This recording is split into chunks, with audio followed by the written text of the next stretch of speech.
Hi, I'm John Darko, and this is a short video about johndarko.com, my website of computational models and simulations that I like to use for my science classes.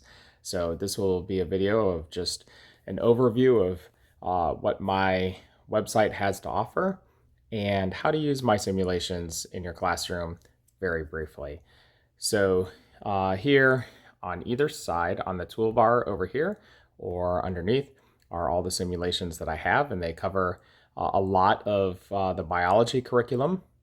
So cell transport, ecology, enzymes, evolution, genetics, metabolism, molecular biology, bunch of physiology because I teach anatomy, physiology, AP biology. I also teach physics, and then timing and coordination.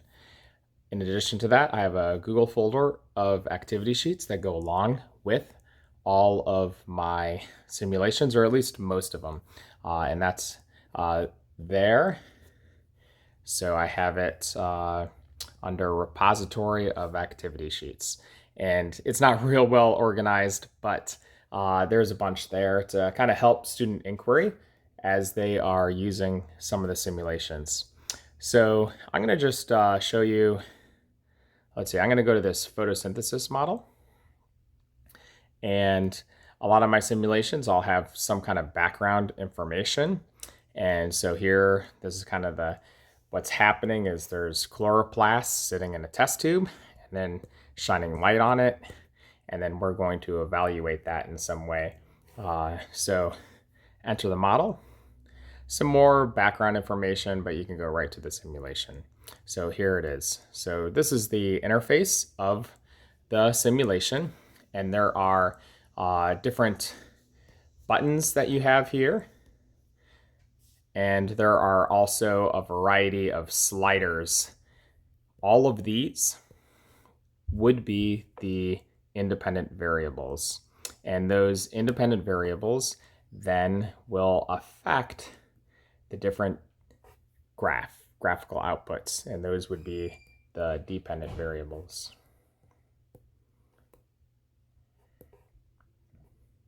So there's 3 buttons here, and I'm on my tablet, so the T on the reset got cut off for some reason. Not sure quite why that is. These simulations are meant for laptop or Chromebooks, but they can be used on tablets. Sometimes the formatting gets a little jumbled on iPads and tablets, but my students use Chromebooks. So anyway, you can hit reset and you can run. And then I reset, I hit run. And so you can see that's how students can run experiments. You have different outputs here. On this graph at the top, we have different variables, and then I always draw attention to what is happening on the x-axis and y-axis. So this is measuring concentration. In addition to that, there are lots of different tabs that students can explore. I try to draw students' attention to very specific graphs when I am asking questions. So what the run button does is it runs a simulation of the model. So underneath the hood here is a computational model that I made for photosynthesis. If I run it again, similar results. I run it again, similar results. I run it again and again. Now, you can see there's 2 kind of differences happening here. In this graph at the top, it's not showing a comparison between one run and the other. It's just comparing ATP versus NADPH versus glucose versus oxygen. And so it's just that most recent simulation run. Sometimes I'll have comparative runs, which allow students to compare one run versus the other. Now, what you can see here is that there is some variation between runs, and that is because I put some random functions in here to show natural variability so students can calculate means, standard deviation, standard error, the mean, and so forth. If you want to get data on any graph, students can just click and drag.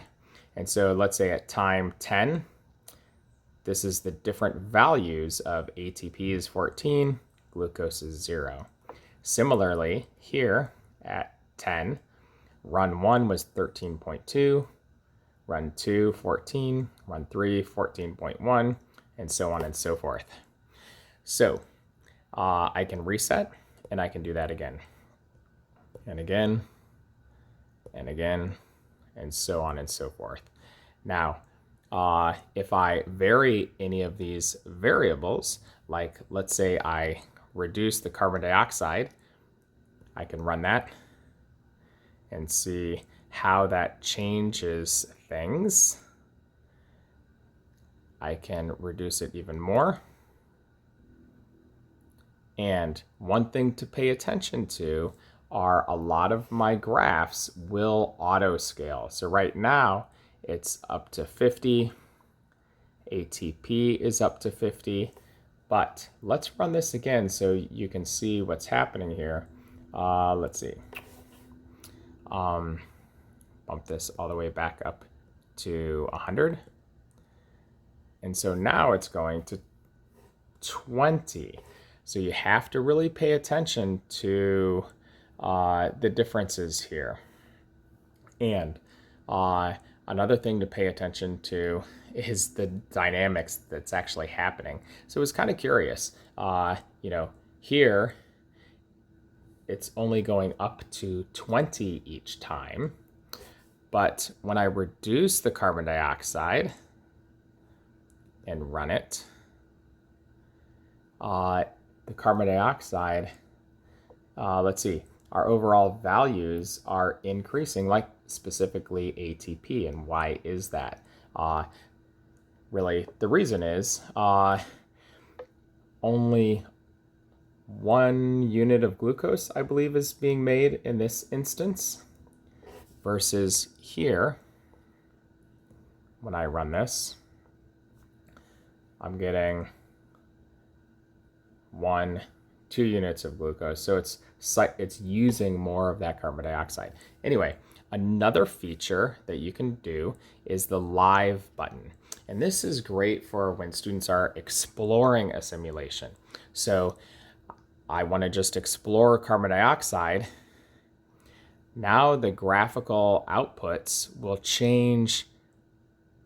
They'll give live updates of the change, and you get to see how that affects the outputs. And as I do this, it's really nice for exploring the dynamics of the simulation. And we can see what it's like in different colors, light and so forth, and how is that affecting photosynthesis and so forth. Now, the live function is great for just exploring, making observations, and making inferences based on those observations. However, actually running like hypo-deductive experiments where you're collecting data, it's much better to use the run button because you can collect multiple samples. So this is how many of my simulations have these 3 buttons. Not all of them. Sometimes I don't have the live button, but all of them will have the run button and the reset button. You can, on all the graphs, you can click and drag to get what the values are at the different run times. And then they all will have lots of different independent variables, which allow the opportunity for many different experiments and see how those changes in those independent variables affect the dependent variables. I do have, let's see, at the bottom, I always have frequently asked questions, and that's for all the simulations. So if you want to go through, you can see these frequently asked questions. And then here's just an example of one of the activity sheets I have. So often I'll have like define the terms. And then in addition to that, I might have a picture of some of the models.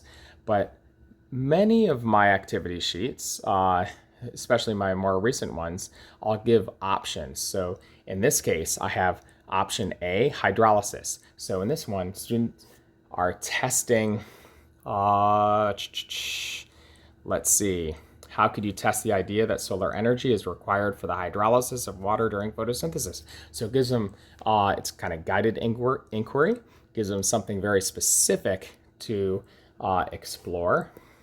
And then I have option B, reduction of NADP+, the proton motive force, chlorophyll and photophosphorylation. So I give them different options, and what I often do, I'll put students in groups, and each group will explore one of the different options, collect data over usually 1.5 class periods, and on the second day of the class period, they can share their results with one another to help get an overall class discussion on what was happening in the dynamics of photosynthesis. And that's how I often will use my simulations in my classroom. All right, if you have any questions, let me know.